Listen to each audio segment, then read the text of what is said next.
Well, the Pope believes in global warming. You do know that, right? Hey, in this room, it's so hot in here, maybe I'll start to believe it myself. This room is hot. Scientists say time is running out to limit climate change. 2016 was the warmest year on record. And it was warmer than the last record year, which was 2015. This was warmer than the last record year, which was 2014.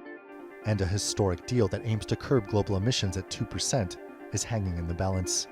I will also cancel all wasteful climate change spending from Obama-Clinton.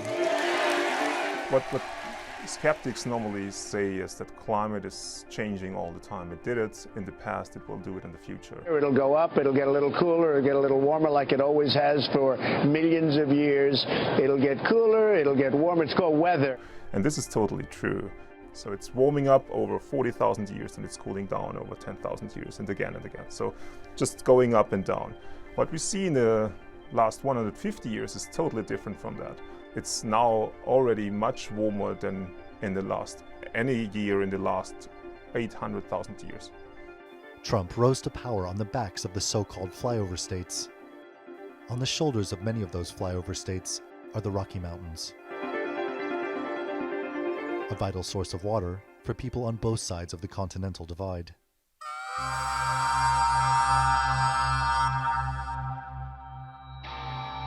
An impending effect of climate change in the United States is a shortage of fresh water, particularly in the arid southwest of the country. The Colorado River Basin, which provides water to 1 in 10 Americans and irrigates 15% of the country's crops, is at historic lows. In the last 17 years, which corresponds with a drought that we're having in the Colorado River Basin, there's 20% less water available than has historically been there. We're continuing to use more water, and at the same time, because of climate change, there's less water in the system. In this environment, it may not look like climate change is taking a toll, but scientists say it is. Come spring, it's mainly through melting snowpack that mountain tributaries like this one feed reservoirs vital to agriculture in dry parts of the country that have few other sources of water. But less rain, rising demand for water, along with rising temperatures, mean that water shortages could soon affect tens of millions of people. The real consequences of climate change, coupled with an incoming administration that doubts its existence, has left many in the environmental community concerned. Oh, I think there's an amazing amount of fear. But some say that there's actually not that much to be afraid of because of the progress in green technology made under the Obama administration. I'm an electrical engineer by trade with a focus in power distribution. I'm really more of a serial entrepreneur. This is the 10th company that I've built in the last 25 years. Paul Spencer saw the silver lining in solar technology, a power source that 4 in 5 Americans individually can't access. So he built what is effectively a solar energy cooperative in the foothills of the Rocky Mountains, enabling surrounding communities to buy in for less. It's a cheap power source that's doing great things for the planet at the same time. He sees a bright future for solar, one that he says won't be impacted by the policies of a new Trump administration. We're going to put the miners back to work. We're going to put the miners back to work. There's really been a war on coal, both nationally and here in Colorado as well. And the fact is that we're going to be moving away from an anti-coal administration to an administration that at least will consider the development of these natural resources. I really think that the last several years have helped the clean energies like solar and wind specifically mature to the point and come down in cost to the point that it's no longer an argument about what you stand for. It's just about how much do you want to shell out of your pocketbook for energy. And these are the lowest cost energies. It's just beautiful that they're actually the best energies for the planet at the same time. It's a legacy of the Obama administration that's expected to last. Obama has also protected 260 million acres of land, designating 19 national monuments. Without bolder action, our children won't have time to debate the existence of climate change. They'll be busy dealing with its effects. As one of America's youngest presidents, Obama was seen as green going in. Now, 8 years later, he'll be seen as even greener going out. Randolph Nogel, The Newsmakers in Colorado. Well, joining me now from Washington, D.C. is Michael Halpern. He's the Deputy Director of the Center for Science and Democracy at the advocacy group Union of Concerned Scientists. Thanks so much for joining us, Michael. The Sierra Club and others, through the Freedom of Information Act, are basically saving climate data before the new guys come in. It sounds a little bit paranoid. I mean, do you really believe that these guys are going to trash and gut all the previous research? Well, there's a fine line between being paranoid and being prepared. What we saw happen up in Canada over the past few years when the Harper government was in power was a lot of information disappeared from websites and scientists were muzzled and information became a lot less accessible.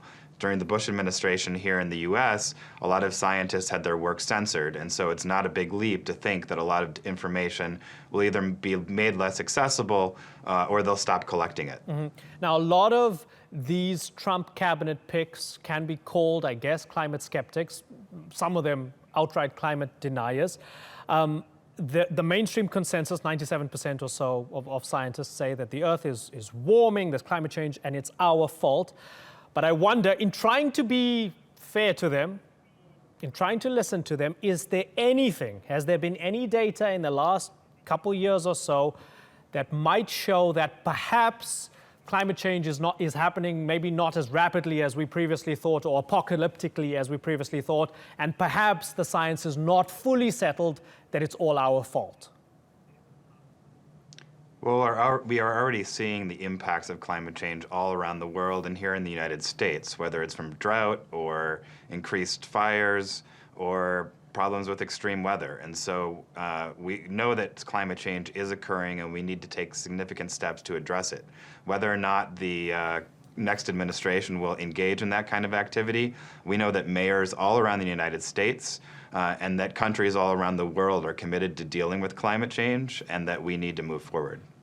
Let's try and get into Trump's mind a little bit here. A lot of people are aware of that 2012 tweet. What an incredible tweet. The concept of global warming was created by and for the Chinese in order to make U.S. manufacturing non-competitive. I mean, I guess, for a country that created the hoax, the Chinese are sure spending billions of dollars in trying to stop climate change. That's a bit strange.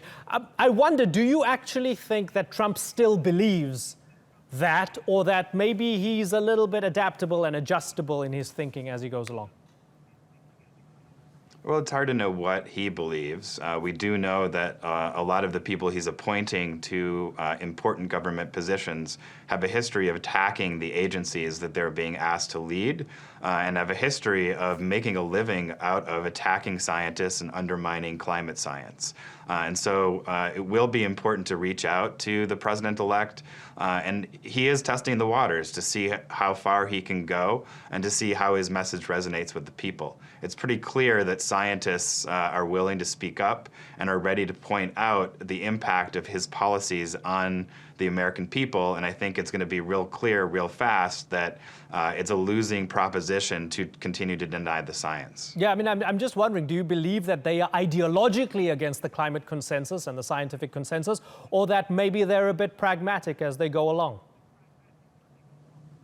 Well, opposing climate change has become a proxy for opposing government control.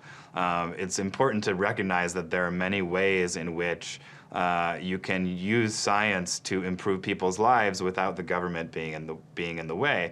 And so I think that there have been many bipartisan support of climate change mitigation, and it'll be really important for those kinds of efforts to move forward. But we can't do that without the same base of evidence, and so it's really important to continue to collect the data on climate change, to continue to fund satellites, and to continue to make sure that science fully informs the climate policies that we do put forward. I think there is room for change, but we will need scientists and the public to demand that we not operate in a fact-free zone and that the government does pay attention to good scientific information. Yeah, the Paris Agreement was much heralded.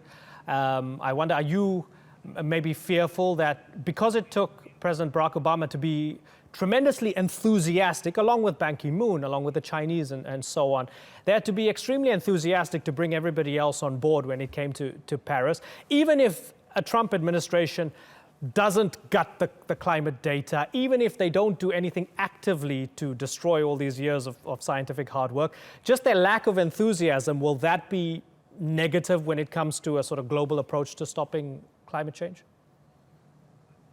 Well, if they do that, they're going to be going it alone. Countries all around the world and U.S. mayors and U.S. governors are committed to dealing with climate change, and they've sent a strong signal that they do plan on moving forward. And so if the U.S. wants to be left behind, then we'll sit it out. If we want to actually participate in the global economy moving forward, then we will engage. And so I do think that there will be many scientists and others who will push the administration to continue to engage on this, and some of the statements that were made during the campaign will be walked back because it is important for the U.S. to engage. Michael Halpin, pleasure getting your thoughts. Thanks so much for joining us.